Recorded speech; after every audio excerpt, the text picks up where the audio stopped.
시청자 여러분 안녕하십니까? 지방자치의 생생한 소식을 전하는 KLN 뉴스입니다. 첫 소식입니다. 이번 대선에서 전라북도는 문 대통령에게 전국 최고의 득표율로 압도적인 지지를 보냈는데요. 새만금 전담부서 설치와 세계 잼버리 대회 유치 등 공약 이행 여부에 관심이 쏠리고 있습니다. 유희광 기자가 보도합니다.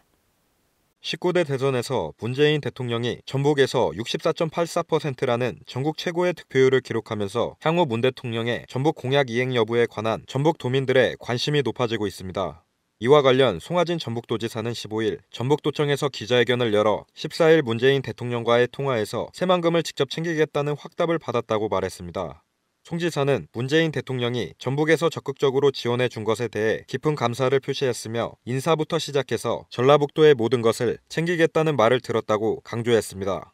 또 세계 잼버리 대회 유치와 관련 범정부 차원의 지원 요청에는 당연히 챙기겠다는 답변을 받았다고 말했습니다. 이어 새만금 전담부서 설치에 대해 쉽게 생각하지만 다른 곳의 큰 사업들도 별도로 전담부서를 설치해야 한다는 논리가 생기기 때문에 쉽지 않은 것인데도 불구하고 문 대통령이 그 부분을 공약으로 해줬고 어떻게든 지켜나가겠다는 의지를 확인했다는 희망적인 메시지를 전달했습니다. 어떤 형태가 됐든 새만금은 직접 챙기겠다는 말을 분명히 강조를 했고 어설프게 조직 만들어 놓고 책임 다한 것처럼 하는 것보다는 직접 챙기는 게 중요하다고. 총리실에 우리가 새만금 특별법 그렇게 애써서 만들었지만 지금 챙기지 않지 않습니까?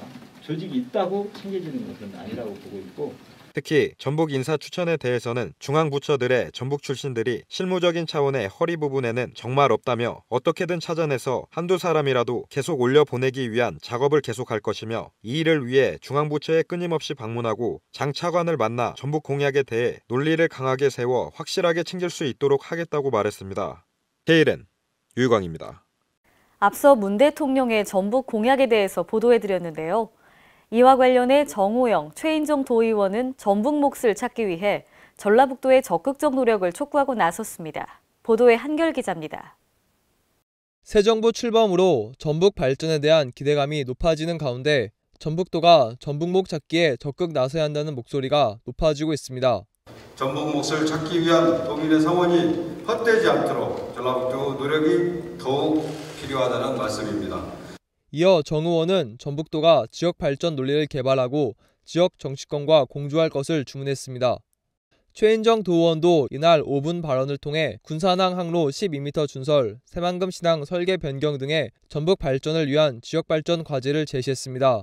문재인 대통령은 지난 대선 유세에서 농생명 수도 등의 전라북도 공약을 발표하고 전북도에서 64.84%의 가장 높은 지지율을 얻으며 당선된 바 있습니다. KLN 한결입니다.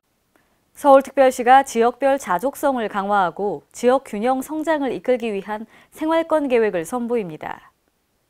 이번 생활권 계획은 2030 서울 플랜 후속 계획으로 소지역 단위의 생활 밀착형 계획까지 담아낸 정교한 도시관리 계획입니다. 이번 계획안은 53지구를 중심으로 신규 지정을 통한 중심지 체계 완성, 상업지역 확대로 지역 활성화, 생활권 계획 수립 등 균형 성장 기반 마련을 골자로 합니다. 서울시는 오는 18일부터 전문가와 시민 공청회를 시작하고 심의를 거쳐 오는 10월 최종 확정할 계획입니다. 전국의 태권도 유망주들이 광주에 모여 기량을 겨룹니다. 5.18 광주 민주화운동 기념 전국 남녀 중고 태권도 대회가 오늘부터 22일까지 광주 빛고을 체육관에서 열립니다. 차기 대한민국을 대표할 태권도 유망주들이 총 출동한 이번 대회는 민주, 인권, 평화의 5.18 광주 민주항쟁 정신을 계승하기 위해 마련됐습니다. 이번 대회는 핀급과 플라이급, 패더급 등 11체급으로 나눠 토너먼트로 치러집니다. 전국의 청소년들이 대회에 대거 참여하면서 5월 정신을 제대로 이해하는 계기를 만드는 한편 광주와 호남에 대한 이미지 개선에도 큰 역할을 할 것으로 보입니다. 또한 1,800여 명의 선수들이 참가하는 대규모 대회인 만큼 지역경제 파급 효과도 25억여 원에 이를 것으로 기대됩니다. 앞으로 세종특별자치시에 초소형 전기차 시대가 열립니다.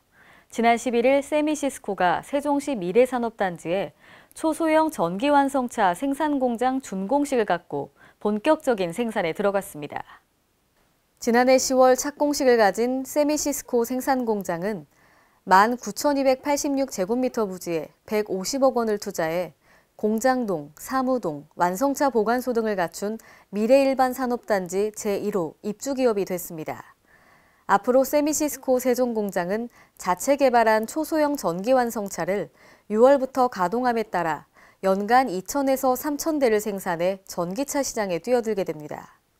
이상으로 K랜 뉴스를 마칩니다. 시청해주신 여러분 고맙습니다.